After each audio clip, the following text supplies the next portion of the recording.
Hello guys, അപ്പോൾ ഇന്നത്തെ video എന്ന് പറയുന്നത് ലാസ്റ്റ് മിനിറ്റ് ഓണം ക്ലീനിങ് എന്നൊക്കെ പറഞ്ഞ പോലെ പെട്ടെന്ന് ഒരു ഓണം ക്ലീനിങ് വീഡിയോ ആയിട്ടാണ് ഞാൻ ഇന്ന് വന്നേക്കുന്നത്. അപ്പം ക്ലീനിങ്ങും പരിപാടിയും എല്ലാം ഒരുവിധം കഴിഞ്ഞിരിക്കുകയാണ്. എന്നാലും നമ്മൾ റൂംസിലുള്ള ബെഡ്ഷീറ്റും കാര്യങ്ങളും ഒന്നും മാറ്റിയിട്ടുണ്ടായിരുന്നില്ല. അപ്പം എല്ലായിടത്തെയും ബെഡ്ഷീറ്റുകൾ എല്ലാം മാറ്റി പുത്തൻ ബെഡ്ഷീറ്റൊക്കെ ഇടുന്നതാണ് ഇന്നത്തെ വീഡിയോ. പിന്നെ അവിടെ ഇവിടെയൊക്കെ കുറച്ച് പൊടിയൊക്കെ ഉണ്ട്.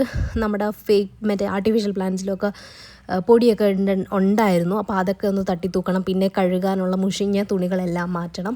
അപ്പോൾ എൻ്റെ റൂമെല്ലാം ആദ്യം ഒതുക്കിയതിന് ശേഷം പിന്നെ അടുത്തത് എൻ്റെ ബ്രദറിൻ്റെ റൂമാണ്. എൻ്റെ എൻ്റെ ചേട്ടൻ്റെ റൂമാണ്. ബ്രദർ എന്ന് പറയുമ്പോൾ എനിക്ക് ഭയങ്കര ഫോർമലായിപ്പോയി എനിക്ക് തോന്നി. അതുകൊണ്ടാണ് എൻ്റെ ചേട്ടൻ്റെ റൂമാണിത്. അപ്പം അവൻ്റെ റൂമിൽ അത്യാവശ്യം എല്ലായിടത്തും പൊടിയും കാര്യങ്ങളൊക്കെ ആയിട്ട് ഇരിക്കുമായിരുന്നു. പെട്ടെന്ന് പൊടി പിടിക്കും, എന്താണോ എന്തോ പെട്ടെന്നാണ് എല്ലായിടത്തും പൊടിയാവുന്നത്. അപ്പം ഞാൻ ആദ്യം പൊടിയൊക്കെ തട്ടി തൂത്തതിന് ശേഷം ബെഡ്ഷീറ്റ് വിരിച്ച് കൊടുക്കുന്നുണ്ട്. എല്ലാ റൂംസിലും ഏകദേശം മാച്ചിങ് ആയിട്ടുള്ള ഷീറ്റ്സാണ് ഞാൻ ഈ പ്രാവശ്യം വിരിച്ചിടാമെന്ന് വെച്ചിട്ടുള്ളത്.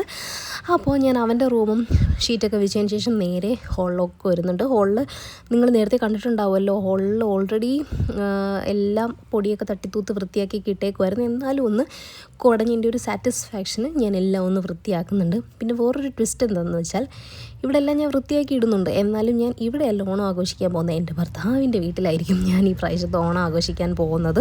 ഈ പ്രാവശ്യമല്ല, എല്ലാ പ്രാവശ്യം കല്യാണം കഴിഞ്ഞതിന് ശേഷം നമ്മൾ ഓണത്തിന് തിരുവോണ ദിവസം അവിടെ ആയിരിക്കും. അതിനുശേഷമാണ് ഇങ്ങോട്ട് തിരിച്ച് വരിക. അതൊക്കെ അവിടെ ആയിക്കട്ടെ. പിന്നെ അതിന് ശേഷം എന്താണ് ചെയ്യുന്നത്, നമ്മൾ പൊടിയൊക്കെ തട്ടി തൂക്കുന്നുണ്ട്. ഹോള് വൃത്തിയാക്കി ഓരോ റൂംസായിട്ട് ഇങ്ങനെ തീർത്ത് വരുവാണ് കേട്ടോ. ഇത് അമ്മേൻ്റെ അച്ഛൻ്റെയും ബെഡ്റൂമാണ്. അവിടെ വന്നു പഴയ ഷീറ്റ് മാറ്റി പുത്തൻ ഷീറ്റ് ഇടുന്നുണ്ട്. പിന്നെ അതിനുശേഷം ബാക്കിലും ഹോളിലും ഒരു ബെഡ് ഇട്ടിട്ടുണ്ട്. അവിടുത്തെയും ഷീറ്റ് മാറ്റി അവിടെയും പുത്തൻ ഷീറ്റ് ഇടുന്നുണ്ട്. പിന്നെ അതിനുശേഷം TV ഒക്കെ ഒന്ന് തുടച്ച് വൃത്തിയാക്കുന്നുണ്ട്. ആ ടേബിളൊക്കെ ഒന്ന് തുടച്ച് വൃത്തിയാക്കുന്നുണ്ട്. ഇത്രയൊക്കെ ഉള്ളൂ. പെട്ടെന്ന് തന്നെ പണികളെല്ലാം തീർത്തു ഒതുക്കി എൻ്റെ ഒരു സാറ്റിസ്ഫാക്ഷൻ എല്ലാം പക്കയാക്കിയിട്ടുണ്ട്. അപ്പോൾ ഇന്നത്തെ വീഡിയോ ഇത്രയേ ഉള്ളൂ. ഇഷ്ടപ്പെടുകയാണെങ്കിൽ ലൈക്ക് ചെയ്യുക, ഷെയർ ചെയ്യുക, സബ്സ്ക്രൈബ് ചെയ്യുക. അപ്പോൾ ബൈ ഗൈസ്.